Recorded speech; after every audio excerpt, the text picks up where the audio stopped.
Positive atheism Hindi channel दर्शकों को स्वागत है। हम इस चैनल में गौरा जी से लिखी गई positive atheism the philosophy of positive atheism उसके बारे में क्या लिखे उसके बारे में हम जानते हैं। इसमें इसके पहले हम एथिस्टिक फिलॉसफी नास्तिक दर्शन उसके बारे में हम समझते हैं।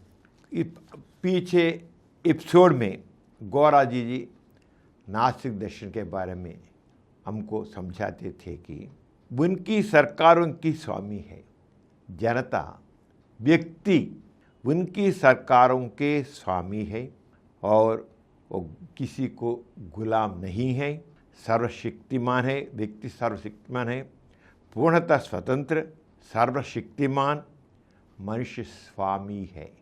Man is supreme, man is master. That is philosophy of नास्तिक दर्शन।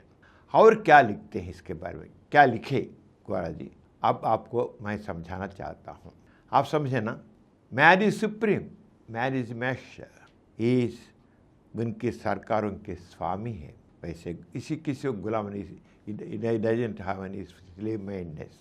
गौरा जी लिखते हैं इस पॉजिटिव एथिज्म में ऐसा, यह तर्क दिया जाता है कि जिस तरह ब्रह्मांड व्यक्तियों का एक संग्रह है, उसी तरह प्रत्येक व्यक्तिगत कण परमाणुओं का एक संग्रह है और प्रत्येक परमाणु इलेक्ट्रॉनों का एक संग्रह है। यह तर्क अस्तित्वगत वास्तविकता को मनुष्य का कण से परमाणु में स्थानांतरित करता है।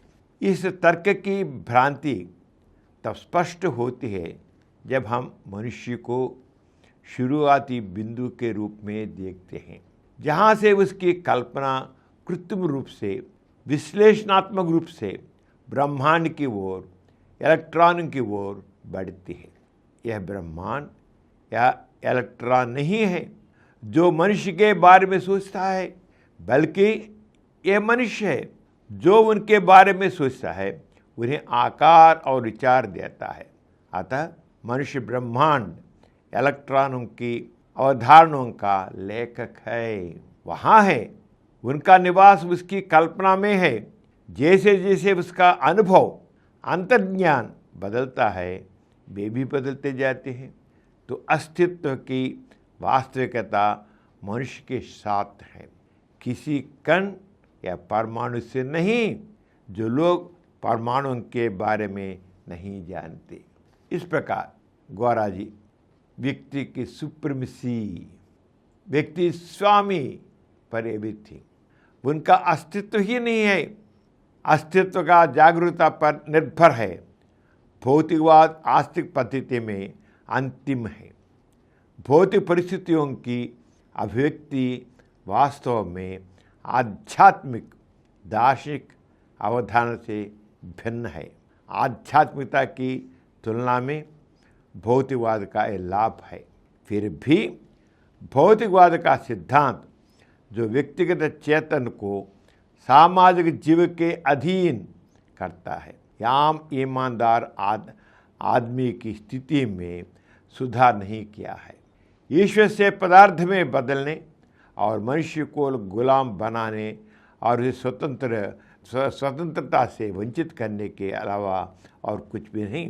पूंजीवादी अर्थव्यवस्था, तानाशाही, भौतिकवादी सभ्यता में मनुष्य की ईश्वर के प्रति समर्पण और रीति रिवाज के बजाय सामाजिक परंपरा जैसे जीवित प्रणालियों के प्रति अधिक समर्पण करता है। चुनाव परिणामों में सामूहिक व्यवहार को मापने के लिए गैलेप पोल का उपयोग करने से आस्तिक सभ्यता में लोगों की जिद स्पष्ट होती है। वे मानव व्यवहार के मात्रात्मक अध्ययन के लिए भौतिक नियमों को उसी तरह लागू करते हैं जैसे मौसम संबंधी टिप्पणियों का उपयोग मौसम की भविष्यवाणी करने के लिए किया जाता है। उसी तरह भौतिकवादी सभ्यता मनुष्य को भौतिक मानती है, लेकिन एक संवेदनशील प्राणी के रूप में नहीं। गैलेप पोल की भविष्यवाणियाँ तब तक सच साबित होती हैं जब तक मनुष्य अपनी स्वतंत्रता का त्याग करते रहता है, जब तक परिस्थितियाँ मृत पत्ते की तरह हवा में उड़ नहीं जाती। लेकिन जब नास्तिक की जागृति से उसकी इच्छाएं और आदर्श जागृत हो जाते हैं तो सभी धारणाएं गलत हो जाती हैं। मानव इतिहास की एक प्रमुख भौतिकवादी व्यवस्था करने वाले मार्क्स ने रूस के बारे में बहुत कम सोचा।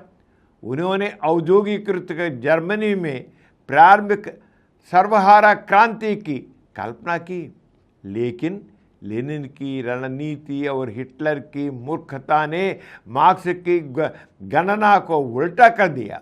रूस पहला साम्राज्यवादी बना जब जर्मनी ने फासीवाद को नज़रअंदाज कर दिया, जो समाज के विपरीत था।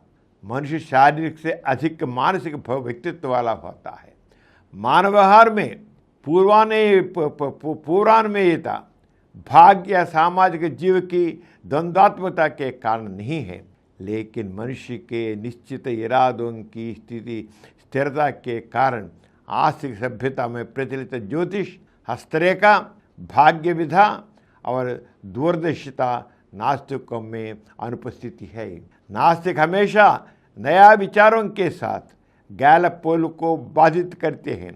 नास्तिक निर्णय का आधार भौतिक कारकों से हटाकर न्याय, ईमानदारी और आदर्शवाद जैसी मानवीय भावनाओं पर केंद्रित कर देते हैं।